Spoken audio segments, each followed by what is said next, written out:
کبھی ایسا ہوا کہ آپ کا اپنا بچہ آپ کے سامنے کھڑا ہو کر ایسی بات کر دے کہ آپ کا دل ٹوٹ جائے، آپ کو غصہ بھی آئے اور سمجھ بھی نہ آئے کہ اس وقت کیا کریں؟ کبھی وہ چیختا ہے، کبھی چیزیں پھینکتا ہے، کبھی بدتمیزی کرتا ہے اور آپ سوچتی رہ جاتی ہیں کہ میں کہاں غلطی کر رہی ہوں۔ اور سچ بتاؤں، اسی ایک لمحے میں ہم یا تو بچے کو بنا دیتے ہیں یا بگاڑ دیتے ہیں۔ سب سے پہلے بسم اللہ الرحمن الرحیم، السلام علیکم میری پیاری بہنوں اور ماں، امید ہے آپ سب خیریت سے ہوں گی۔ الحمدللہ میں بھی خیریت سے ہوں۔ تو آج میں آپ سے دل کی بات کرنے لگی ہوں، کیونکہ ہم سب اس مرحلے سے گزرتی ہیں جہاں بچے کا غصہ ہماری آزمائش بن جاتا ہے۔ تو سب سے پہلا پوائنٹ ہے پاز اینڈ سٹے کام، یعنی پرسکون رہیں اور رک جائیں۔ جب بچہ غصے میں ہوتا ہے تو اصل امتحان اس کا نہیں ہمارا ہوتا ہے۔ ہمیں لگتا ہے کہ بچہ بدتمیز ہو رہا ہے، لیکن حقیقت میں وہ اپنے جذبات کو سنبھال نہیں پا رہا ہوتا۔ اکثر کیا ہوتا ہے، بچہ چیختا ہے تو ہم بھی چیخنے لگتے ہیں، بچہ چیز پھینکتا ہے تو ہم فوراً ڈانٹ دیتے ہیں۔ لیکن ایک لمحے کے لیے رک جائیں، خود سے کہیں نہیں، میں نے ابھی ریئیکٹ نہیں کرنا، میں نے ابھی غصہ نہیں کرنا۔ اگر بچہ ضد کر رہا ہے کہ مجھے ابھی یہ چیز چاہیے، تو آپ فوراً نہیں کہہ کر لڑائی شروع نہ کریں، بلکہ تھوڑا رکیں، اسے دیکھیں، خود کو کنٹرول کریں، کیونکہ جب آپ خود پرسکون رہتی ہیں تو آہستہ آہستہ بچہ بھی پرسکون ہونا شروع ہو جاتا ہے۔ اور یاد رکھیں، بچہ آپ کی آواز نہیں، آپ کا رویہ کاپی کرتا ہے۔ اگر آپ غصہ کریں گی تو وہ بھی غصہ سیکھے گا، اگر آپ صبر کریں گی تو وہ بھی صبر سیکھے گا۔ 2 ہے ویلیڈیٹ فیلنگس، کسی کی فیلنگس کو سمجھنا اور ماننا۔ یہ وہ پوائنٹ ہے جو اکثر ہم نظر انداز کر دیتے ہیں۔ ہمیں لگتا ہے کہ بچہ ضدی ہے، لیکن اصل میں وہ صرف یہ چاہ رہا ہوتا ہے کہ اسے کوئی سمجھے۔ اور یہاں ایک بہت خوبصورت بات، جب آپ بچے کے کندھے پر نرمی سے ہاتھ رکھتی ہیں اور اس کی آنکھوں میں دیکھ کر پیار سے کہتی ہیں، مجھے پتا ہے، آئی نو یو آر اپسیٹ، مجھے پتا ہے آپ پریشان ہو، تو یقین کریں اس کی آدھی پریشانی وہیں ختم ہو جاتی ہے، کیونکہ اسے لگتا ہے کہ میری مما میرے خلاف نہیں، میرے ساتھ ہے۔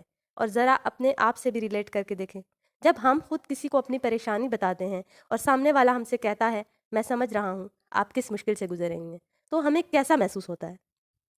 ہمیں لگتا ہے کہ واقعی اس کو ہماری سمجھ آ رہی ہے، ہمارا دل ہلکا ہونے لگتا ہے۔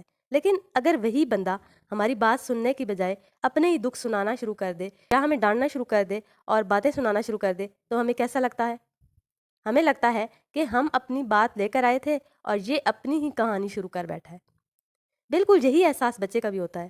اگر ہم اسے سمجھے بغیر فوراً ڈانٹنا شروع کر دیں یا اپنی ہی باتیں سنانے لگ جائیں تو وہ مزید بند ہو جاتا ہے، مزید غصہ کرتا ہے۔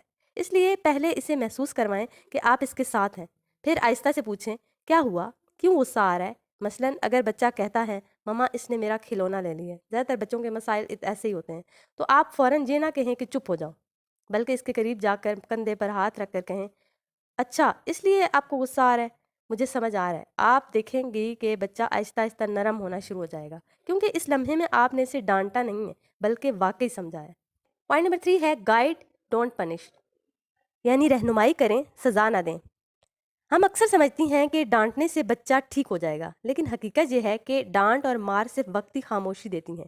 اصل تبدیلی تب آتی ہے جب آپ بچے کو سکھاتی ہیں۔ مثلاً اگر بچہ چیخ رہا ہے تو آپ اسے یہ نہ کہیں کہ چپ ہو جاؤ، بلکہ کہیں دیکھو غصہ آنا غلط نہیں ہے، لیکن بدتمیزی کرنا غلط ہے۔